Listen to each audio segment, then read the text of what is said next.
So, Serellan, thank you very much for joining me today. To kick things off, can we get a brief introduction from you and your role at the Indie Stone? Yeah. So my name's Christian Allen, and I'm the relatively new now design director at the Indie Stone, focused on Project Zomboid. Quick introduction on me is I live in Washington in the United States. My background is I'm originally Alaskan. Grew up in Alaska, was in the military for a bit, and then in the early 2000s, got into video games. So I've been working in the games industry for way too long now, and a lot of exciting things that I worked on in the background. But last year, was talking to the Indie Stone team, and the opportunity came up to join. So long story short, here I am. Fabulous. So that's actually leads me quite nicely into my next question. Before you found yourself where you are now at the Indie Stone, what kind of experience did you actually have in the games industry, and how exactly did you end up working on Project Zomboid? Yeah, it's actually kind of a fascinating story. I joke that my interview at the Indie Stone was the longest job interview I've ever had. But yeah, so it's quite my background in the games industry is long and varied. I started as a modder for Rainbow Six.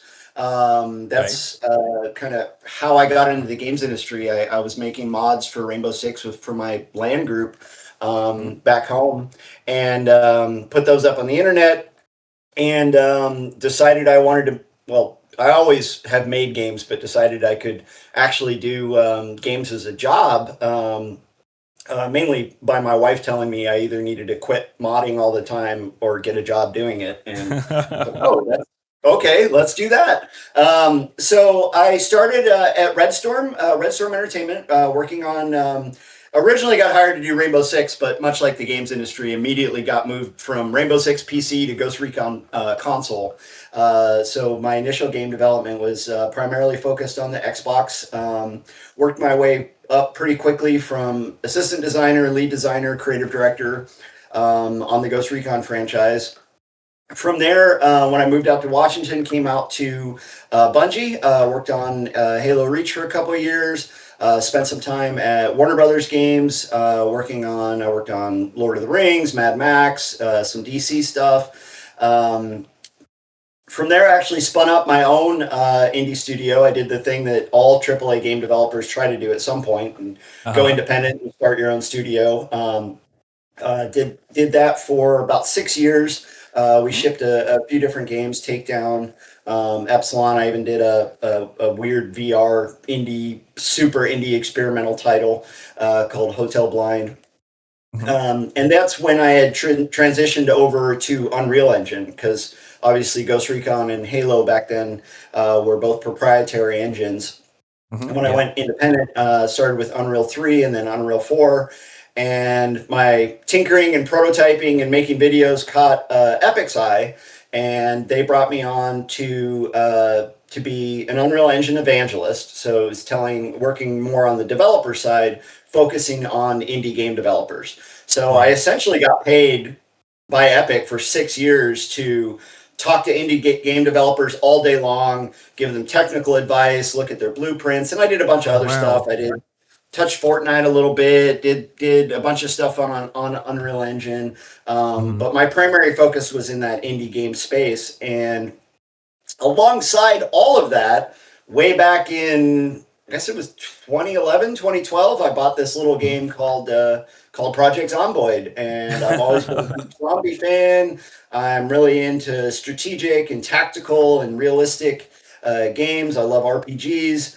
And played it on and off. I had actually reached out to the Indie Stone way back when, before I started my own company, kind of going, hey, I love your game. I love, what you're doing. I was really impressed that, they really pioneered, kind of a business model of having a game in active development. We kept in touch at a game developers conference I think it was like in 2015. We met up and chatted, and after I left Epic, I got caught in the great layoffs of 2023, and I was doing a bunch of Mm. consulting for game design consulting and biz dev consulting for a bunch of different companies. Um, the Indie Stone asked me to look at a couple different features. I wrote some designs for them, and that just kind of kept snowballing over the course of 2025 to where eventually I went out to Brighton. I met with the team, and this role became a reality. And along the way, I made some mods too. So yeah, it's a Cinderella story. It's been interviewing for this job since 2011, and finally landed it. I had to go make some AAA games and work with Hollywood to finally nail a gig, but I got it. So I have a quick question. You mentioned in there that you started the game in 2011. Am I correct in saying that would have been the Desura days, or Yeah. was that? Yeah, it was. So you've got much more experience in Project Zomboid than me. I think I picked it up in 2013 when it released on Steam. Mm-hmm. But yeah, so it's really nice to hear about your history with the game, and that I think this is reflected in some of like the stuff that you've pushed since coming onto the team. Is you actually knew the game a long time before you got involved with the development of it, which I think is so crucial for a role like design director. It's really nice to see that you've got such a history with the game. Um, so yeah, and I have to squeeze in there as well. Halo Reach, one of my all-time favorite games, one of my Awesome. all-time favorites. So thank you for your work on that as well. Okay, so I don't think that I'm alone in noticing that updates are much more frequent now. I think we're at a point now where we're seeing about an update every month, at least for the last few months. What can you tell us about what's going on behind the scenes right now with the team?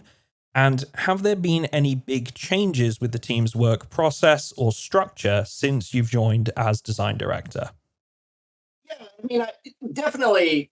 I mean, you've seen the change in trying to put out a little more communication, trying to put out a little more direction, um, as far as why decisions are made and why features are updated. The development process in the Indie Stone and for Project Zomboid specifically is different than obviously a lot of other places in the games industry, and has both its unique rewards and its unique challenges. And one of those is that a lot of times features, um, as they're being developed, they get implemented in stages, right? So one thing has to come online to support another thing, to support another Sure. thing. And in more traditional release schedules, even in something like Fortnite that has chapters that are kind of self-contained modules that come out in a lot of places, or in more traditional old school AAA development where you have the main game and it launches and then it's done and you can never touch it, and maybe you can do DLC packs or expansion pack or something. Yeah. Um, uh, things come online and then they roll out. If a lot of times, if they're ready to go, they need to be included in a release because it's a core fundamental change, kind of under the hood, and you can't just put this off in a little corner if you're changing something that affects lots of different systems. But then you might not have the entire chunk of content come out all at the same time. So someone might see a change, like for example, ammunition changes. If you remember, there was Yeah. an update a few times ago where it was like, hey, we changed how combined 223 and 556 and changed a bunch of the underlying ammunition Yeah. um, systems. Well, obviously, I'd already designed the weapons that were going to go along with Right. that, but those two things couldn't go out together. You had to make the core underlying change first, um, test it, have it in, and then you've got a release right in there for other features that support it. You can't just rip it out. So it needs to go out. It needs to be integrated, and then the weapons come out now. there, I would say there's sometimes a hesitancy. You don't want to necessarily go, hey, we're changing all, there's a bunch of new weapons that are going to come out, in 2 months. Because you don't necessarily know, which one of those are going to work, which one of those are going to be fun. We haven't implemented it yet. So there's a challenge on that front. But I have, I put out a blog post, I think, in February, and I recognize that looking at the feedback, a lot of times, people can have update fatigue, and people can be like, well, when are things coming? And it feels like there's just endless churn. So trying to provide a little bit more communication, a little bit more heads up with how things are rolling out without the challenge. The other thing is, over promising and under delivering. You don't want to run into the situation where you're like, oh my gosh, all these new weapons are going to be amazing. And then when it hits, people said, well, you said lots of new weapons. There's only 6. I thought when you said lots, you meant 60. And so now I feel like you promised something and that I didn't get, and I'm not happy about it. And you're like, oh, okay, well, that's, it can be a challenge. But in general, trying to, do more communication, be a little bit more upfront with things like this. Exactly. Yeah. Yeah. And as far as, one of the things that I did, come on to do was to look at processes, to look at a lot of what I've been looking at is consistency across both the game and features and in communication elements, patch notes, things like that, to just make things a little less opaque without, again, crossing over into that line without to avoid miscommunicating or being able to pivot if something doesn't work out or isn't quite ready.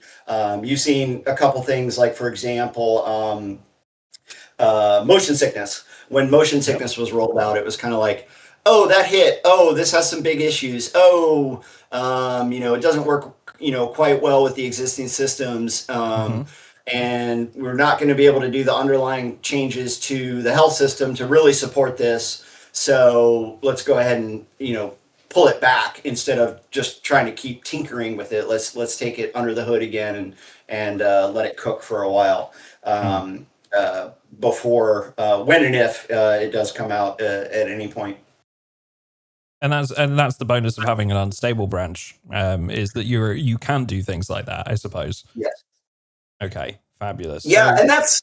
Oh, I was just going to say that's really unique, and one of the big strengths that Project Zomboid has is, all the way back. You can look back into B41 and go, okay, well, looking across how this feature and how people interact with it over a super long period of time.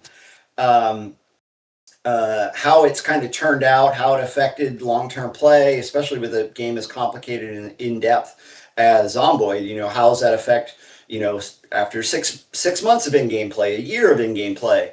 How is it affecting new players as this coming in? And then you can see as those changes roll out into unstable, okay, well, what's people's initial reaction? What do they feel when they see it? I.e., big Reddit threads or Steam or initial creator responses, and then how do people actually play with it? How does it actually affect gameplay? Because a lot of times how it makes you feel versus how you actually react to it as a player are two different things. And then gauging those things and be able to tweak and move those dials. I understand it can be frustrating for players in unstable. I've been in other projects or as a player in other projects that are kind of in that mainly in like open source development, where you're like, wait, why is this like this now? This is different. I don't understand. But in general, I think it can lead to a more coherent, backed up experience for the player, which I think the Indie Stone has demonstrated over the years. Yeah, absolutely. And I think that's, again, going back to the beauty of having an unstable branch, is that if these things if the players have a reaction to something and it's particularly negative, you can change that. You can take it back. You can take it under the hood, as you said, and make some changes to it. And it's interesting what you said as well about how the initial reaction can be, and the feelings associated to that can often be different to how players respond to it. And especially, I think, over time, that can change, particularly because as players start to adapt to this new thing, if we take muscle strain as like a big example of that, when muscle strain came into the game, I remember a particularly vocal response on the negative side from a large part of the community. And now I feel like now that it's been adjusted and tweaked a bit and it's more in like a more forgiving place, I think people see the purpose of muscle strain, at least the majority, and are happy to play with it enabled rather than just outright disabling it. So it's interesting to see how opinions change or how players adapt to certain features over time.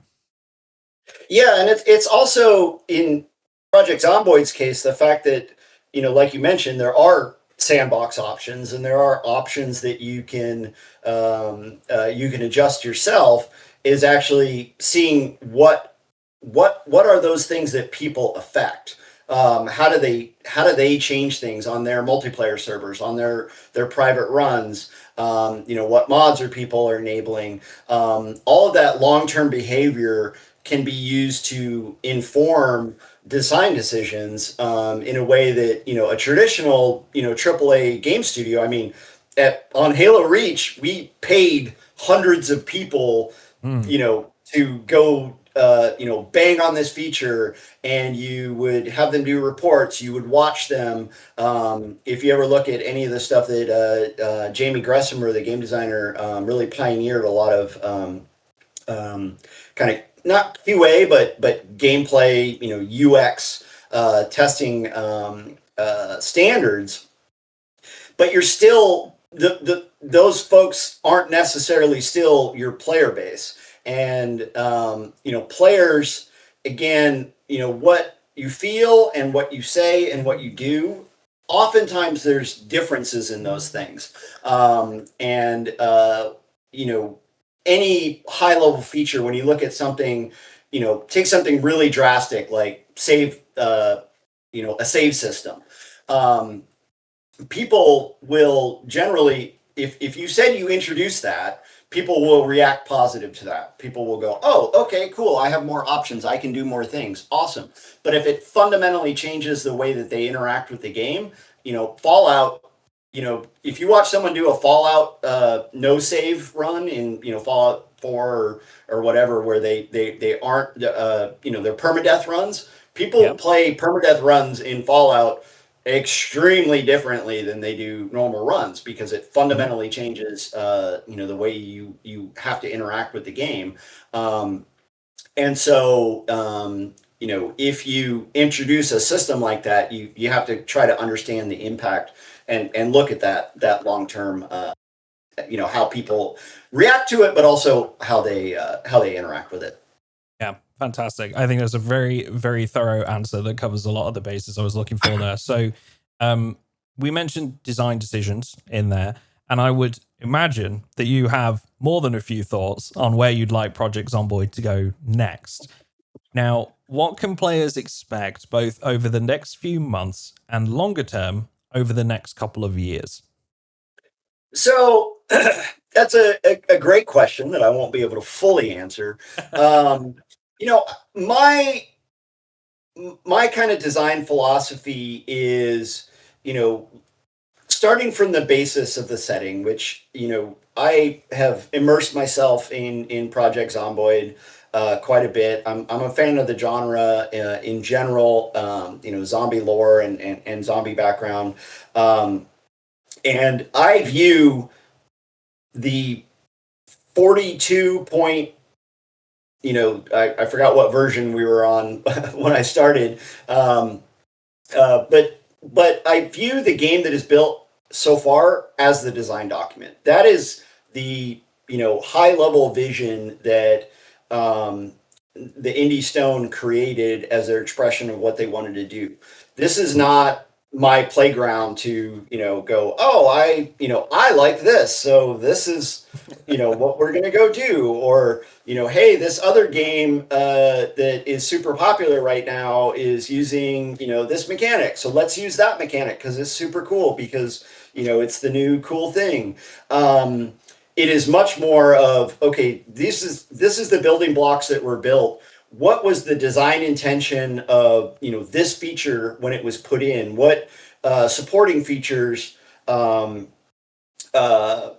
provide the foundation for it, and what is it trying to express? Now let's look across the board as a designer and go, okay, well, what other features interact with it? What are the pain points for the players? What's frustrating? What's inconsistent? What's stopping them from experiencing that in the way that was intended for players to experience, or the opportunity for player experience? Because very much what Project Zomboid is a giant set of systems for emergent gameplay, right? It's for players to tell their own story, and players to be able to have an experience of what they would do, or what their character would do if they're role playing in this world. I think I might have gotten a little off topic there, but in the short term, you can probably tell what I've been focused on: a lot of UI and UX friction that was there, and there still is UI and UX friction, but trying to consolidate interactions to make things a little more consistent with how they flow, hit pain points, hit balance issues, hit things like defaults, like with the game mode revamp, with things like occupation changes, to support changes and gameplay that's been introduced in B42. That's really what I've been focused in on the short term. Everything is a collaborative effort at the Indie Stone. This isn't me sitting in an ivory tower going, change this and do this, and there's no such thing as a idea person that just sits around and hey, wouldn't it be neat if we did this? There's libraries and libraries and libraries of that, just from the team, of years and years and years of, hey, wouldn't it be cool if we did this? There's no shortage of cool ideas. I'm not going to come up with something that this team hasn't already thought of before. In the long term, again, looking at consistency, if you boil down individual features, say, for example, car battery chargers. Car battery chargers, if you look at it from a feature set standpoint, from a designer, they're very intended to do one specific thing, right? That's what they were designed to do and implemented to do, and they work very well independently of themselves. But already, just since I started, I looked at them and went, okay, well, they don't work with generators. They only work with generators because in the core gameplay loop, when they were implemented, there was generally no way a player was going to be like, I need to be charging batteries for cars in day one, when the power's still on, and because people just didn't really do that. Well, now people are doing, power off runs and things like that. And so it was like, well, the system doesn't work with base power. So let's address that. And because that's a consistency issue for the player of, why can't I charge my battery off of, plugging it into the wall, but I can plug it on a generator? That doesn't make any sense. But also the way that the actual objects works in the world, right? You have to place it. It works differently than other objects. It doesn't make that feature bad. It just needs to be adjusted to be consistent with how the player gets used to interacting with this world for all the other objects, so they don't hit that blocker of like, okay, well, now I'm trying to charge my car battery and this works differently than everything else. So I think that is, in the long term, you're going to see a lot of focus on that. And then visiting, things like skill systems,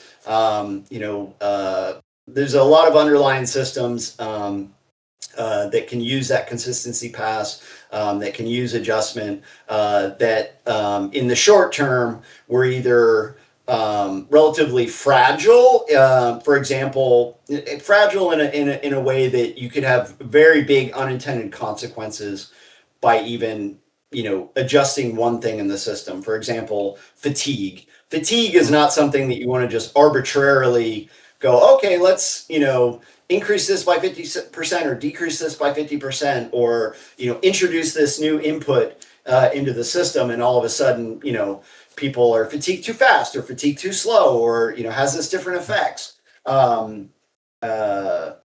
So yeah, without getting into a lot of specifics of like, this is what we're going to do in 2 years and it's going to be amazing. We're going to be following the general roadmap that's been set forward, by the team for years. Okay, fabulous. And I apologize. I am going to have to ask, do you have any sneak peeks that you or the team are willing to share with the community today on this interview?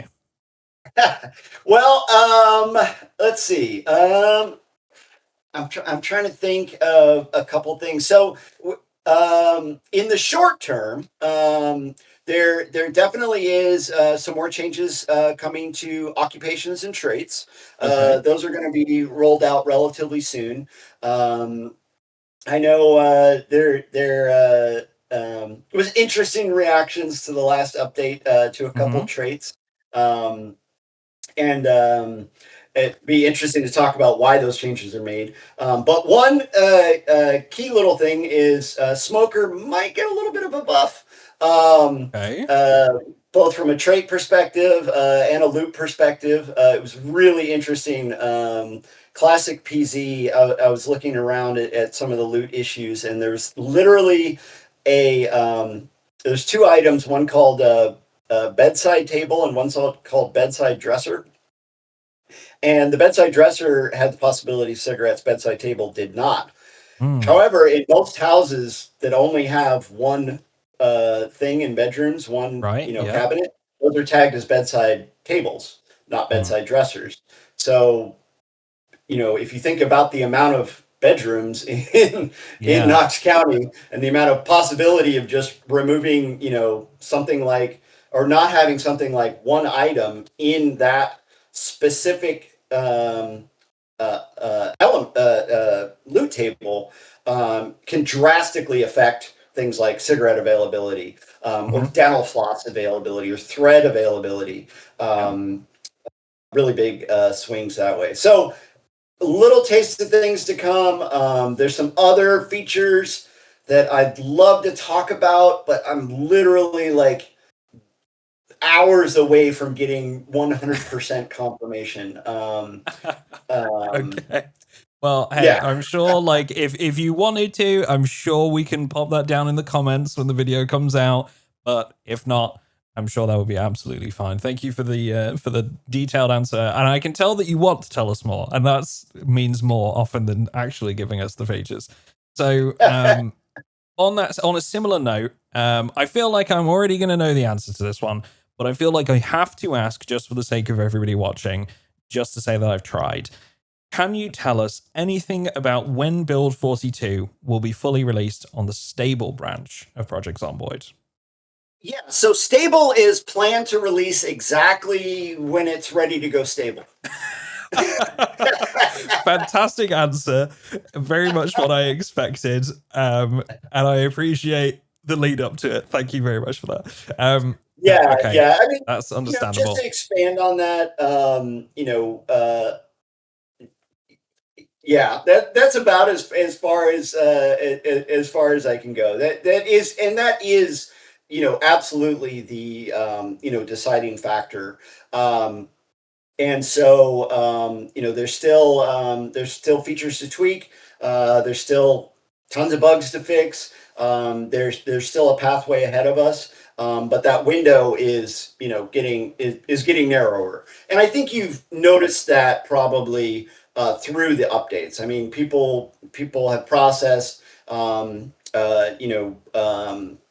of a shift in focus towards that, closing that gap. Yeah, I think it's fair to say that we've seen a lot more focus on rather balancing and fixes than the implementation of new features over the last like couple of months, which is Yeah. perhaps longer as well, which is a good sign. I think that, like you say, you're narrowing down that gap.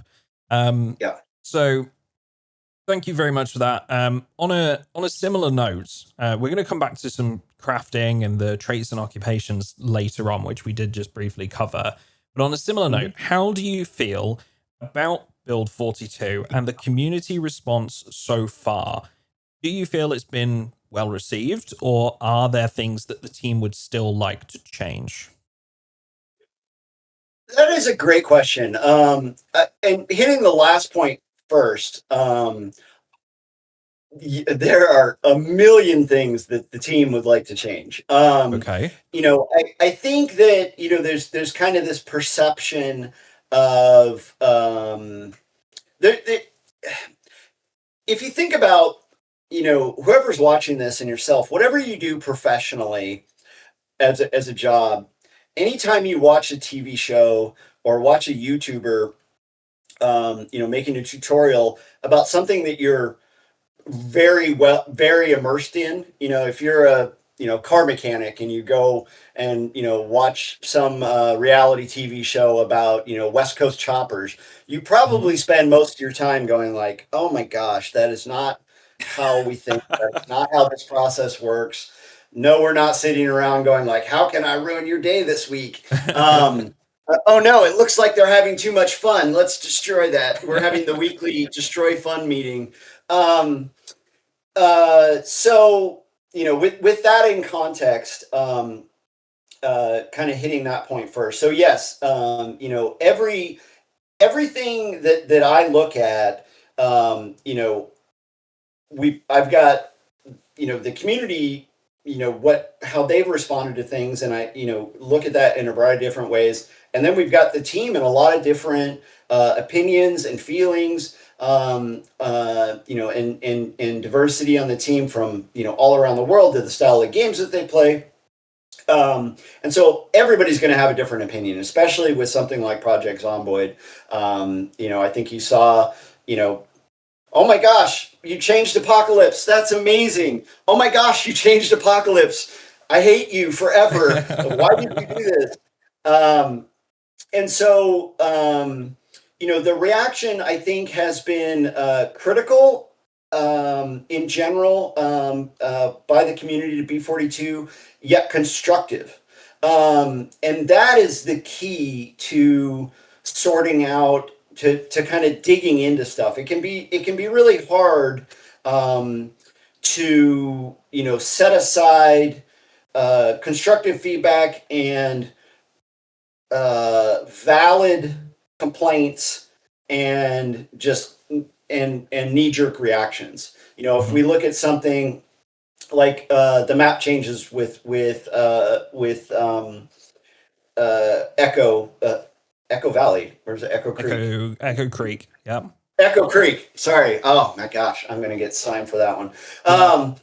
But the okay, this change, it makes sense. It supports some other things. There's very strong logical reasons to do it, but it makes people feel like something's been taken away, Mhm. even if that was not the intention. And two, gosh, and it breaks everybody's saves, which sucks, and we don't want to do. But there's also this other save breaking issue. So if we compare these up together, it's gonna at least localize the pain, Mm. and instead of spreading it out. Yeah. So yeah, that's the right decision to make. Now, of course, then you have to go through the pain points of yes, your run was destroyed, your character was destroyed. That sucks, but it's leading to a stronger game. That stable release, which is the majority of the players, the majority of folks are going to be. Hey, there's, cool. I've been playing B41 for all this time, and now there's a new update, and it's called B42. What's this look like? And thinking about their experience as well, and while also appreciating the folks that signed up for the ride that is unstable, Hmm. and seeing things change and fluctuate and break sometimes, Hmm. which is never fun for anybody. I think, to be fair, there's and perhaps I'm allowed to say this, and perhaps you wouldn't want to, then that's more than fair. But perhaps a bit of a hot take. Things like save breaks have to be expected. If you're opting into an unstable branch of a game, unfortunately, and I hate to say it, it's unstable at times, and it's going to happen. However, I like that you've acknowledged that the team don't like doing that and try to pair up a couple of issues at the same time, so that, like, perhaps that's less common. And I think also there's the perception of, okay, that yes, this is happening a little bit more often now, but we're also seeing updates every month, so Mhm. it's going to happen a bit more often. It's because we're seeing more updates. So yeah. Yeah, Um, and it's a perpetual, a perpetual challenge, right? It's, on one hand, I haven't gotten any updates. What's changing? I want to have the capability to give feedback on these new features. hmm. Okay, well, let's put it out faster. Oh, my game's breaking all the time, or this is changing. I just logged in and now traits are different, and last week they weren't, and it's changing all the time. I want it to be like this, and both of those things are in conflict.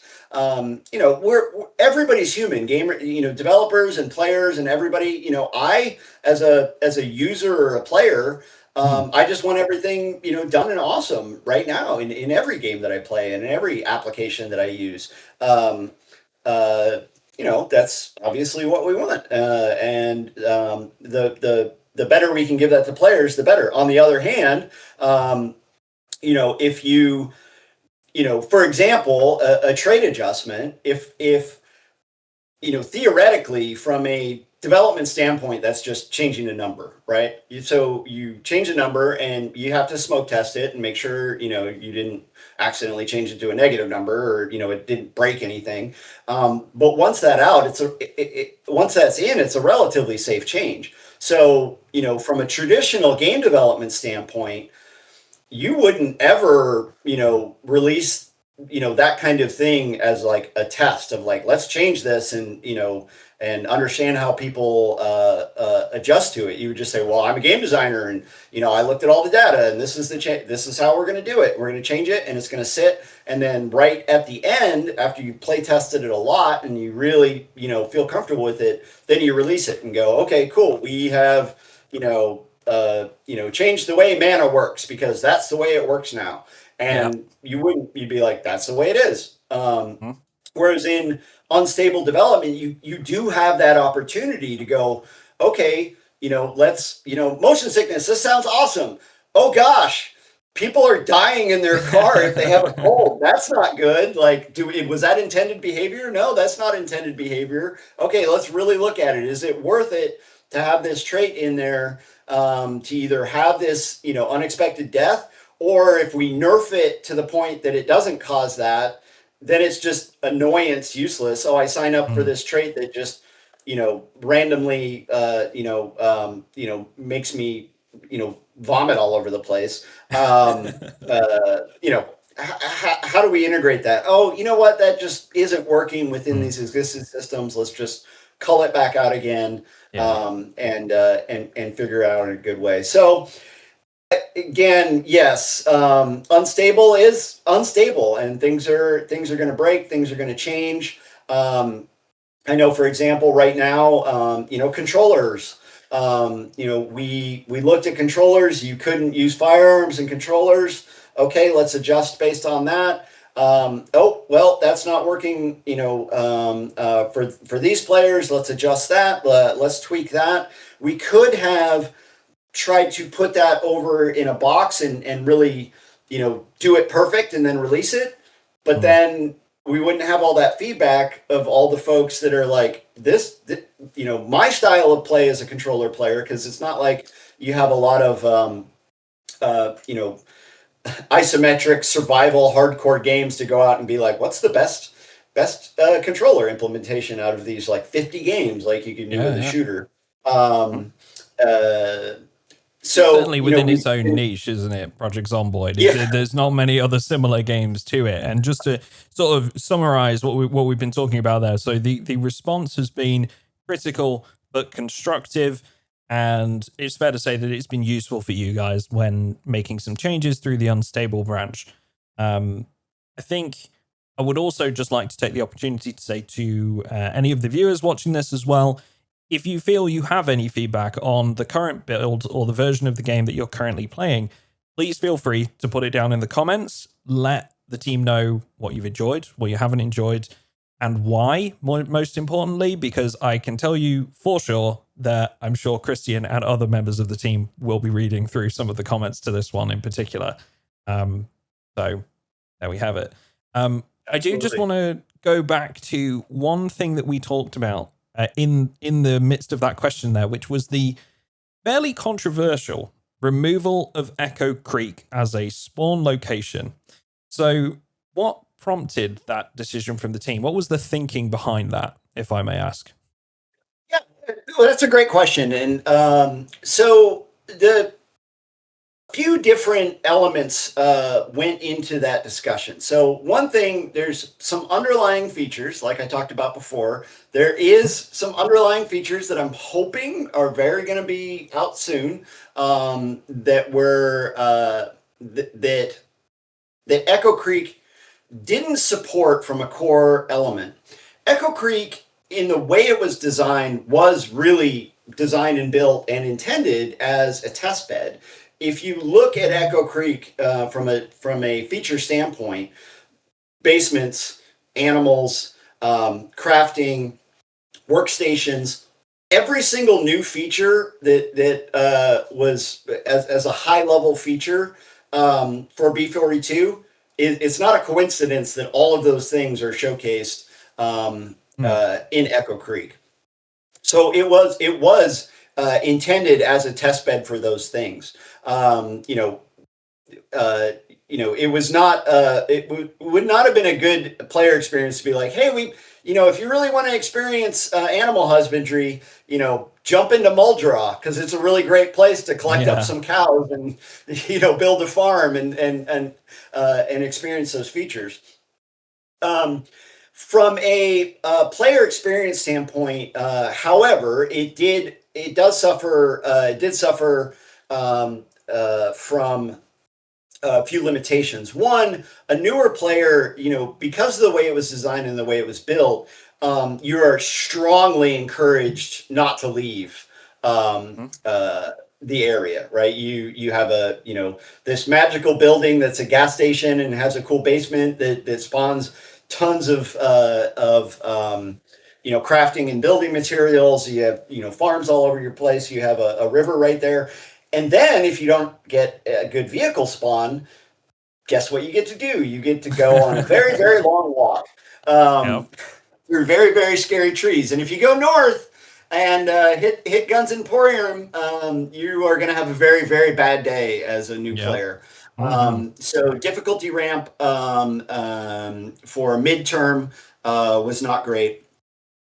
So a lot of factors went into that point. Again, there's going to be some new stuff rolling out soon that couldn't go out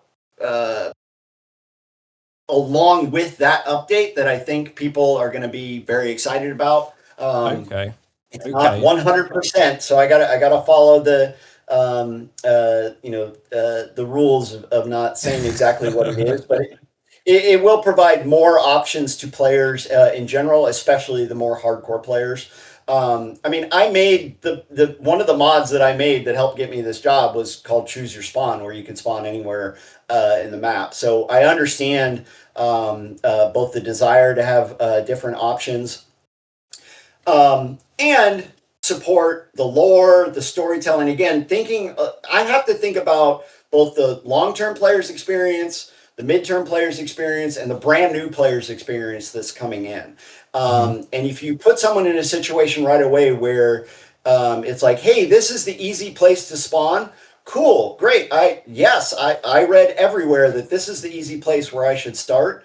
And now I'm having a negative experience. 20 hours in because I Mm, followed that advice and that was the option or that was the default, then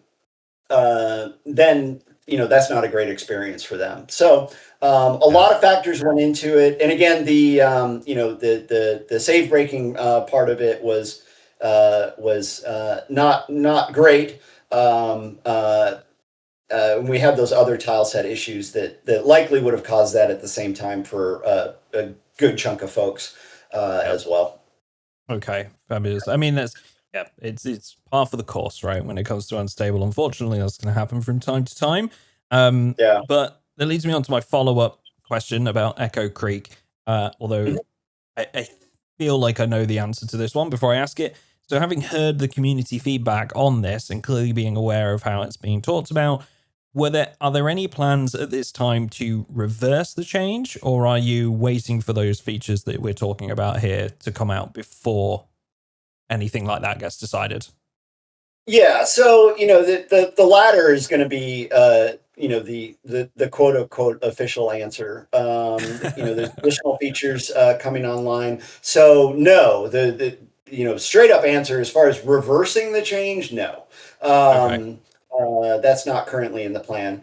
Yeah. However, as with all things Project Zomboid, there can be you know, discomfort is a great example Mm-hmm. of a feature that a lot of people, express dislike with Yeah, and myself tweak the included. changes. What's that? Myself included as well. Discomfort's a Yeah, feature yeah, that I exactly, absolutely don't exactly. like. Discomfort.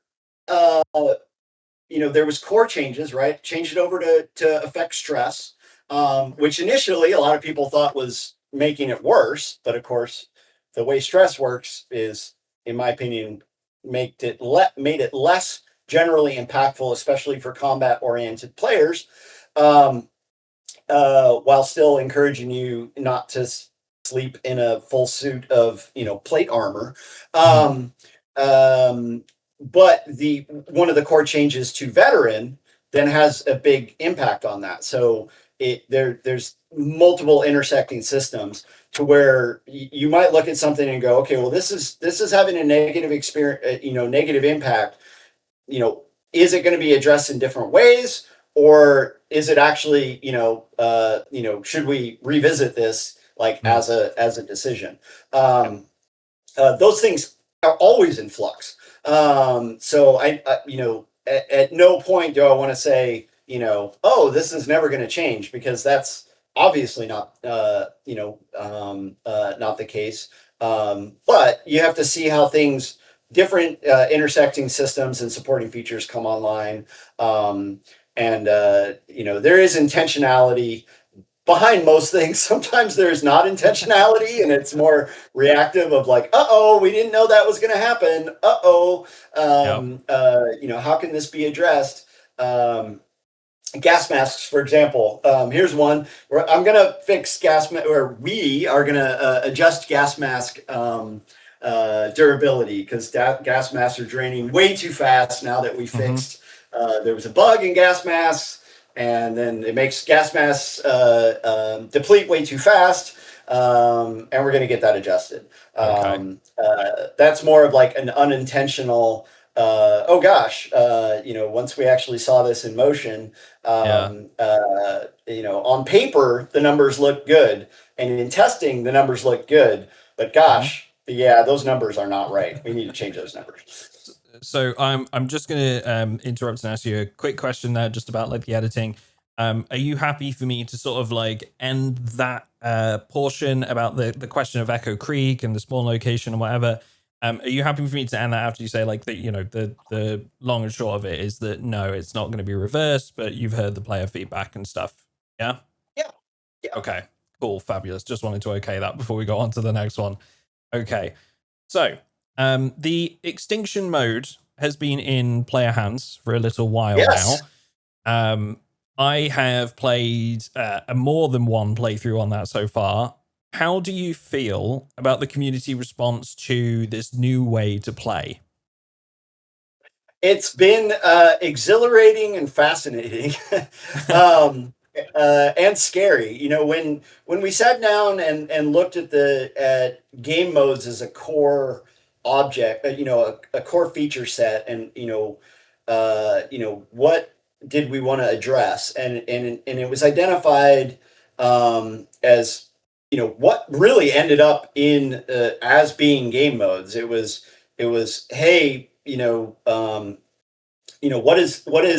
what is real, what is actually what is the core intended experience of Project Zomboid, and that didn't necessarily exist, at least as players experienced it, right? People didn't, some people would think, oh, well, Survivor is where you should start, and Apocalypse is the default. No, it's this, it's that. And Builder was there for the more building style players, but the core settings didn't necessarily support that really well. So the two additional things that we talked about was hey, people are out, a lot of the really experienced players, what do? They start amping up the difficulty, they start jacking up those numbers, and that's what they tend to do to give themselves more challenge. And so just really diving into providing a game mode experience, like this is designed and intended to be like that for experienced players. And oh my gosh, new players, please don't start like this. It's going to be, well, you can. If you really want to dive in, and then just really sitting with the sandbox settings, it's exhilarating as a game designer to have those options available to you, because a lot of times as a game developer, when you don't have those kinds of things exposed as just levers to pull, and you're having to be more like, well, let's change this math and change these core things, and you're really fundamentally changing the core of the game in every lever that you pull. You have to be much more conservative. Where something like Extinction, it can be like, yes, this is going to kill you. This is going to be chaotic and exciting, and you are going to have to work really hard for this, and it is going to feel like an accomplishment.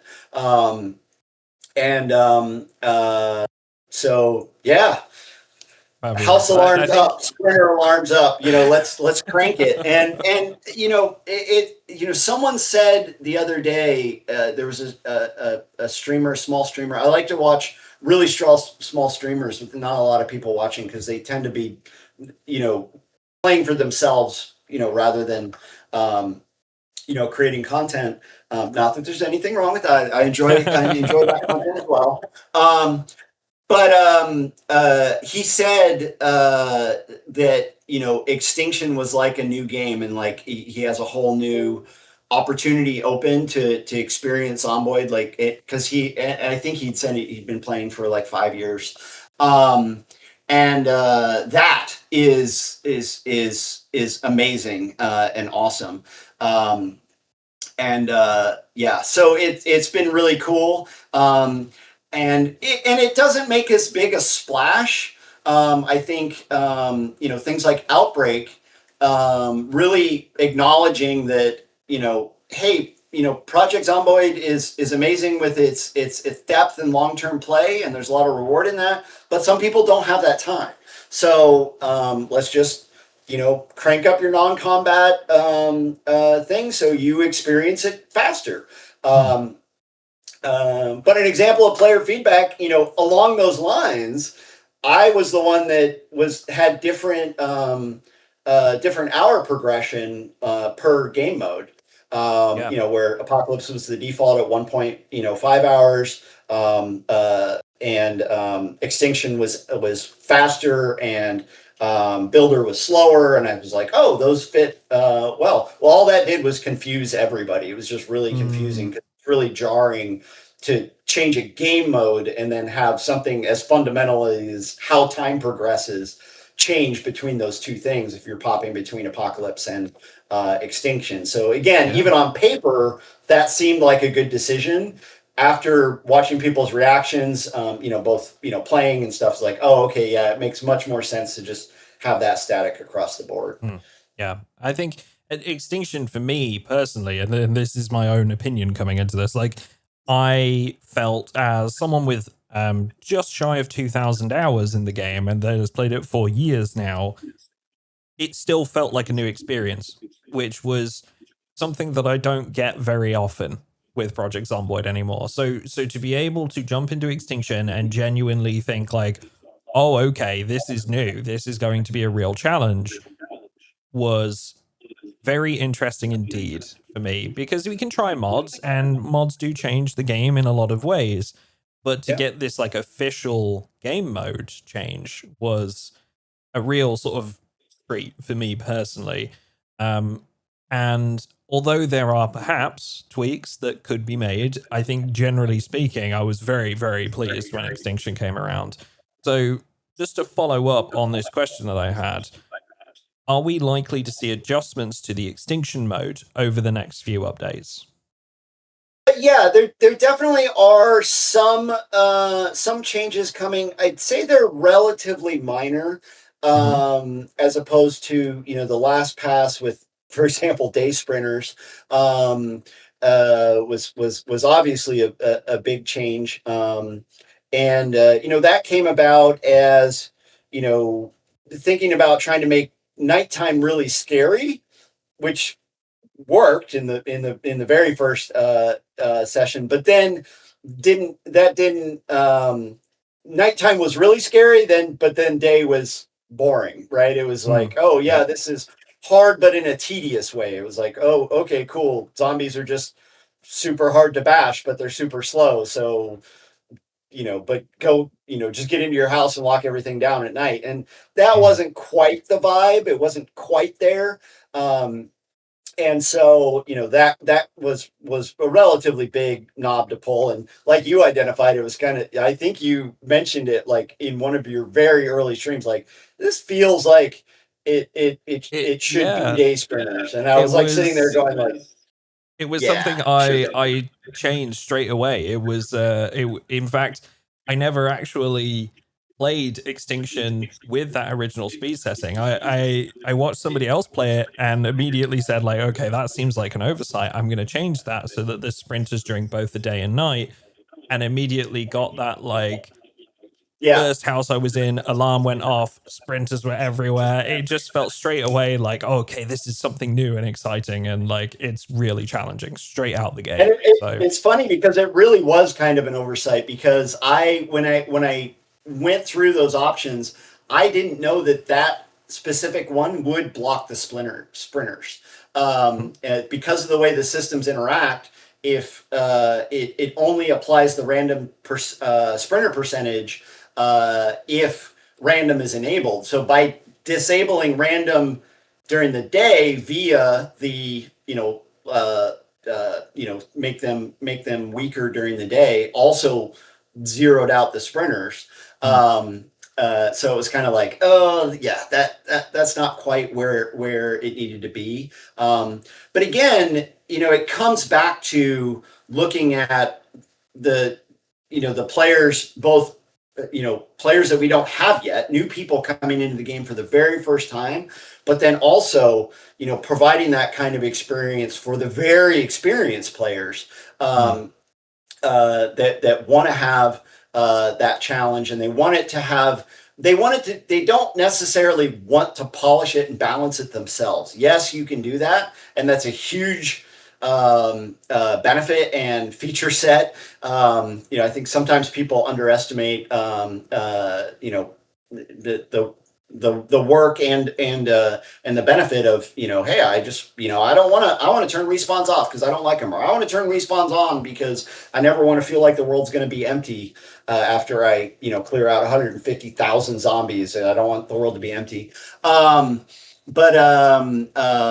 But Extinction is one of those of like, okay, I can through game modes and through the sandbox settings, we can really target content to reward those players, and hopefully raise enough flags that someone doesn't download it off Steam and accidentally end up in Extinction and write a terrible review because they just got slaughtered over and over and over and over and over again. Yeah, I mean, a lot of people have that already going into Apocalypse. It's a very difficult game. Yeah. So, like, yeah, 100%, I can understand that. Absolutely. I'm gonna go to something else now, which is we've touched on it briefly. Recently, we saw some pretty substantial changes to occupations and traits. Is the team now happy with where everything is in this department, or can we expect some further balancing tweaks? There's a few more things coming. As I mentioned before, there will be some more tweaks to both occupations and traits. They're going to be the big, the last update, 4216 was the big pass, right? Like that was the big, like, okay, we want to hit these high level goals of making occupations feel more like occupations and having them be more impactful and not just, I have a carpentry background. I want to feel like a carpenter, or things like that. So that was the big pass. Same with traits. That was looking at traits across the board. It's interesting because I've seen a lot of the speculation, right? There's the motivations behind changes of, this was changed because too many people use it, or it's too good, or whatever. Really, the motivation behind that was looking at the changes that have been rolled out in B42 with things like darkness, the new lighting system, the massive impact that the lighting changes from a gameplay perspective have had on the game, and as well as things like sleep. Pillows are now a thing. Those are a big benefit to sleeping. When you stack those together, you end up with characters that can essentially rock and roll all day long on 3 hours of sleep. That's very powerful. That's really strong. That's good. Cool. You like it. That's more powerful than here's one change that's going to come that I'll slip off. Nutritionist is 4 points. That's really expensive to give you information about calorific, inputs. So I'm going to pull that down. Okay. There I sneaked out a feature. That'll be in some update. We'll take that one. Yeah. So there will be a few more tweaks like that. The next pass that you're going to see is mainly in a few occupations that were too expensive, based on current gameplay effects. A few traits are going to get a little cheaper. A couple traits are going to give you a couple. Let's see. There's going to be at least one trait that gets cheaper on the positive side, and at least one trait that gives you a little bump on the negative side. Okay. And then some occupations that'll get cheaper, and then chef, for some reason, at a certain point along the way, got changed to short blunt instead of short blade. I think I used the wrong letter code in there, and blunt and blade snuck through the testing process. Wait, does that say blunt? That's supposed to say blade.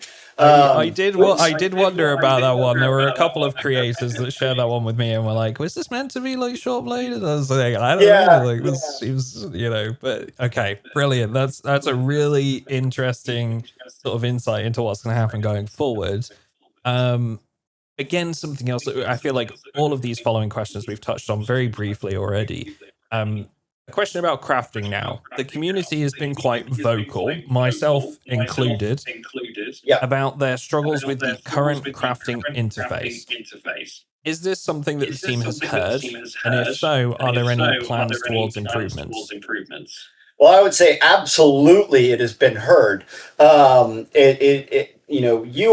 and UX was one of my really big early focuses to try to identify where we could clean up pain points in the short term, and I'm sure we'll talk about RMC and how that interacts with crafting.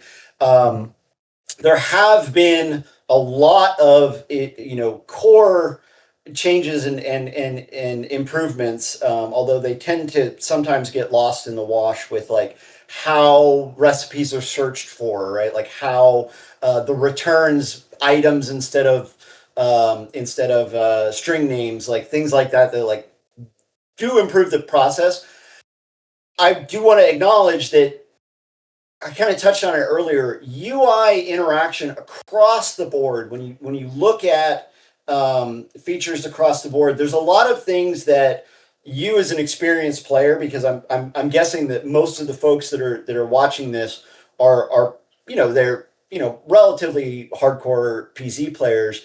Like how the vehicle menu works, and how you interact with it, and you understand like, oh right, I can right click on a tire, the little tire name, and that pops up the menu, and that's how I change a tire, and that's how it works. That is completely inconsistent in multiple different places across the interface. How you interface with a TV is different than how you interface with a car, which is how you interface with crafting. That is more of a long-term project to bring consistency across the board in all of those various features. So, the short, honest answer is you're not going to see in the short term big fundamental changes to the way those interfaces work. There's continuing polish that'll come in, and I can't specify how exactly those are going to roll out. You should not expect in a month that you're going to open up and crafting is going to have a completely different interface and work in a completely different way. That's going to be more of a long-term project to again, consistency, interaction, and discoverability from the features. There's challenges when you have a massive system like that. I just saw someone the other day that realized in farming that they could like right click and see all the growing seasons that they know. Like that feature is like completely buried, and most people don't even know that that's a capability. They're sitting there in order to figure out growing seasons. They're digging furrows, right clicking on them, putting a bunch of seeds into their interview and seeing what can grow, when there's a whole other menu that gives them all that information. So like those kinds of challenges are in a big giant prioritized list that at some point, like if that feature exists but nobody can find it or nobody knows how to interact with it, then it needs improvement. It needs to be more accessible to players. 100%. I think that's a really good answer. I know, again, it just like we just touched on it briefly there, but I know you were a big advocate for the re-implementation of certain right-click options. Was this due to players struggling with the new crafting systems?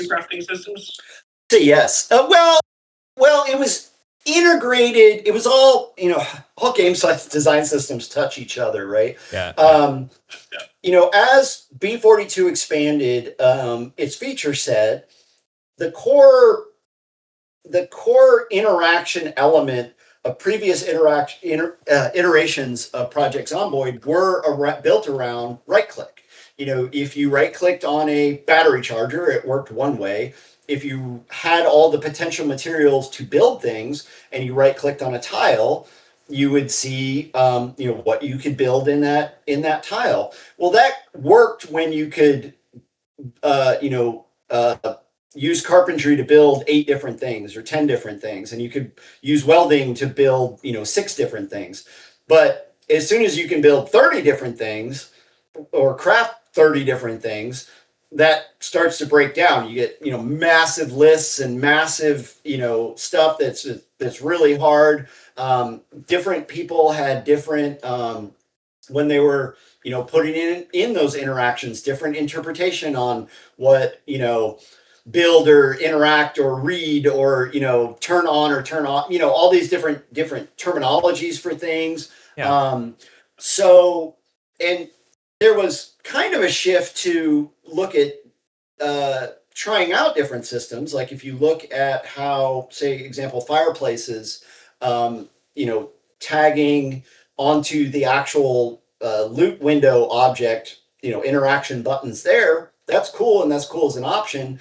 But then when it was like, cool, you can interact with that over here. Well, let's pull that out of right mouse click button. Now players don't understand how to interact with it. They can't find it. They don't understand where it is. They're confused, and confused players are unhappy players. So is there a way in the short term that we can kind of bring this more into a consistent system that through interacting with it, you as a player can look and go, oh, okay, I see a window-shaped thing in the world. I right-click on it. There's now a window-shaped icon with a name, and here's how I can contextually interact with that window. Okay, cool. Now, inventory, which works in a completely different way than tiles, I want to right-click on that and interact with things in a certain way. Okay, well, then how's that bleed over into crafting? And that's where kind of the integration of, contextual crafting made its way back into that right mouse click menu, but in a more consistent fashion that felt like they all kind of work together. And I know, again, if something's worked a certain way for, years that you've been playing it, and all of a sudden you have to, you used to right click, go to the third option and hit select, and that's your muscle memory. And now you have to right click and it's in this order, and then you have to move over one and then down. That's, muscle memory that you have to change. This frustration. But in general, I feel like, the right mouse click, the kind of interaction system and the menu it is more consistent. And so that if you are interacting with something that you don't do a lot, it's more coherent. The other thing that change allowed us to do was, if you notice, trying to prioritize items that you need to do under stress. So removing broken glass from a window is way high up. Removing curtains is farther down, because generally you're not going to be like, oh, I got 5 zombies in the thing, let's take curtains off the windows. You're like, I need to get the glass out so I can climb through really fast. Like, that's what I want to do. And so, that's what drove a lot of that. Same with barricading. A lot of times you're barricading under stress. You want to be able to do it quickly. You're not building stairs under stress. Like, you're generally not like, oh my gosh, there's a bunch of zombies coming, I need to build a set of stairs to get on the roof. You just run away. So, 100%. I think that's a very big thing for me, was having gotten used to all these systems over such a big amount of time, was like going to barricade a window in the way that I knew, which was to right click, and then being so surprised when it was under like a carpentry menu in the building menu. So I'm glad that you touched on that, and I think it's a very positive change that we're seeing these things coming back to the right click menu. And that's a good example of looking at consistent feedback over the course of when that change was made. And this is, I should be clear, this is not like a idea that Christian came up with of like, this is an issue that needs to be addressed. Like literally I came on, it was like, go work on the right mouse click menu, like make it better. That was like day one, direction.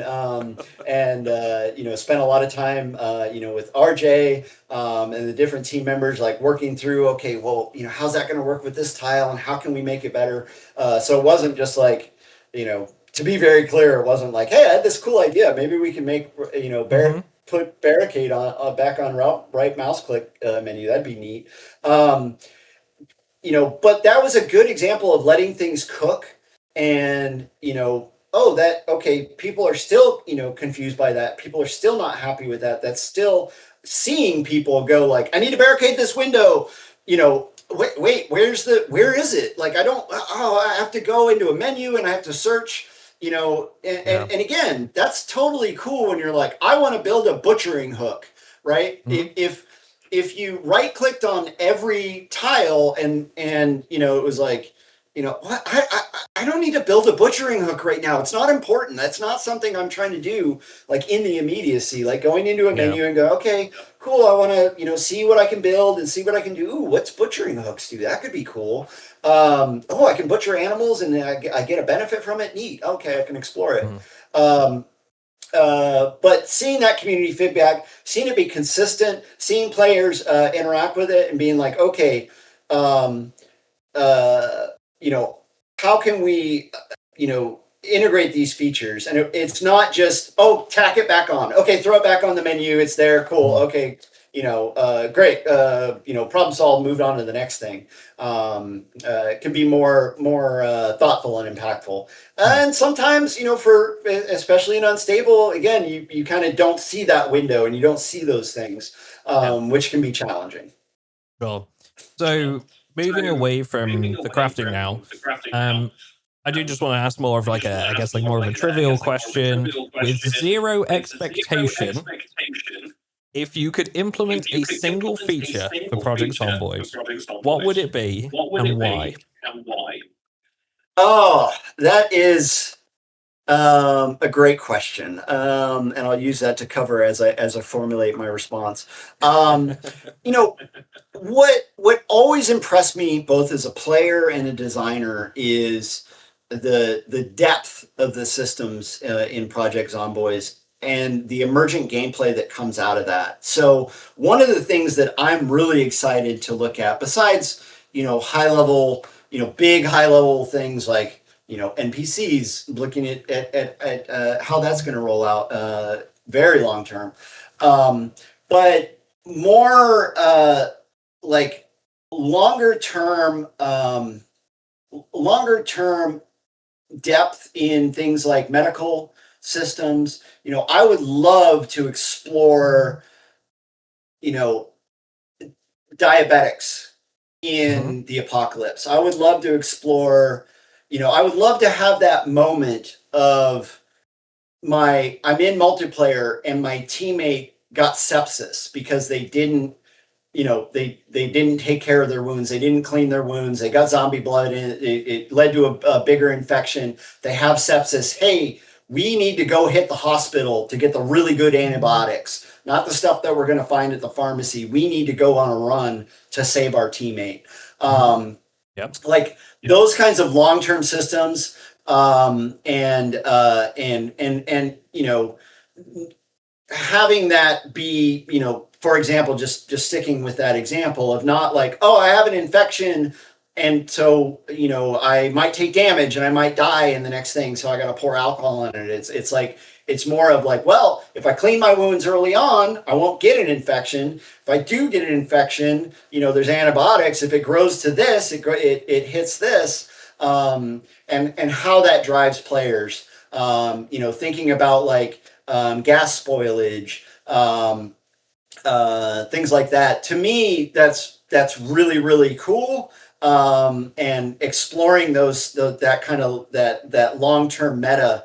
One of the visions that were set forth is that long term experience of rebuilding civilization, of being able to cross over that hump from the extinction into the rising. um, and that's exploring those things is really really exciting for me, in Okay. a way that supports still that immediate Dawn of the Dead type experience. Brilliant. And I'm really glad that you mentioned Dawn of the Dead there because before we wrap up this interview, I would like to know your favorite pieces of zombie media, not limited to Zomboid, of course. Yeah, that's. I guess I just gave it away. So Yeah. absence absent like 100% fast zombies, Dawn of the Dead remake, and I will admit it, if I have to identify one piece of zombie media that I've watched the most, it is Mhm. the Snyder Dawn of the Dead remake. It just has so many of those trope elements, that makes the zombie fantasy appealing to so many people. Hmm. The danger, the community, the immediate threat of the undead horde, the social commentary, the transition to humans being the danger, all of those things, collapse of society, the post-apocalyptic living, and the futility and the like nihilism Mm. of the zombie apocalypse is just like wrapped up in a really good package. On the you know wish it had been made into a good movie, but obviously World War Z um, was hugely impactful. Hmm. Although I have a huge beef with Max Brooks about the zombie apocalypse guide. Humanity is going to die because they think 22 caliber bullets bounce around inside a zombie's skull, or that machetes are the ultimate zombie weapon. But you know, I there's just an inherent draw into the fantasy of what people think that would be like, because they're always the main character, right? They're always the hero. Hmm.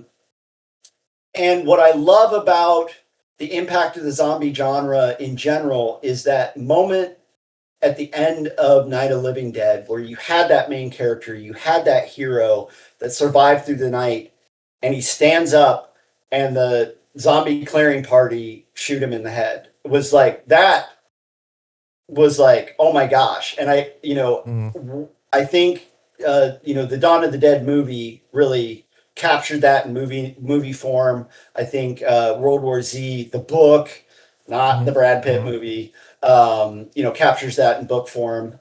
So I guess I'll give Max Books a pass on the zombie survival guide. But don't You, use it when the real yeah. zombie apocalypse comes. Do not use it. You, you know what's funny as well, just like totally personal anecdote, is that my partner loves the Zombie Survival Guide by Max Brooks. And I was a big fan of the World War Z book. Um, I did actually also like the movie. I will admit, I also enjoyed the movie, and it's not because of the typical zombie tropes, but because it was different to most of the other movies I'd watched. The way that the zombies moved as more of a wave than anything else was very, very cool to see, like in a piece of cinema. Um, Even if it sort of butchered the main story of like the way that the book was told via interviews. Yeah, I think it's one of those movies that if you never read the book, you probably like it. Mm. Folks like it a lot more um, than fans of the book, just because it is so impactful. But yeah, at this point I'm like bottom of the barrel in the zombie genre. I watch all the like Asylum stuff and things Uh, that are like obviously filmed on people's iPhone. I am really enamored with what's been coming out of South Korea recently, mhm. and it's one of the cool things about streaming, being able to see. We've just recently had zombie movies coming out of, I think, Thailand and Cambodia. I could be wrong on the countries, but Mm. different cultures takes on the zombie trope. And I think different stuff coming out of different countries is like a breath of fresh air. I think Train to Mm. Busan obviously was like Of course. huge breath of fresh air and done so well. Mhm. Executed just amazingly, and not forgetting that the human element. I mean, the end of that movie is I don't want to give it away, but I don't know. There was dust in the room. I got some dust in Yeah, my yeah, eyes. I yeah. don't know about you, but Someone cutting onions in the background. Yeah. yeah, exactly. But the So, fact that you can do that in a zombie in a tropey zombie thing, I think shows the strength of the genre and the impact that it mhm, can mhm. have and has had on society and people. Yeah, definitely, 100%. And I just want to say, Christian, thank you very much for taking the time today for the interview. Are there any final messages that you want to convey to the Project Zomboid community before we finish this up? Well, I think the main thing that I just want you to take away is that this is how you died, and sorry, that's what's going to happen. It's all for naught, but keep trying. You can make it someday. Fantastic. Thank you very much, Christian.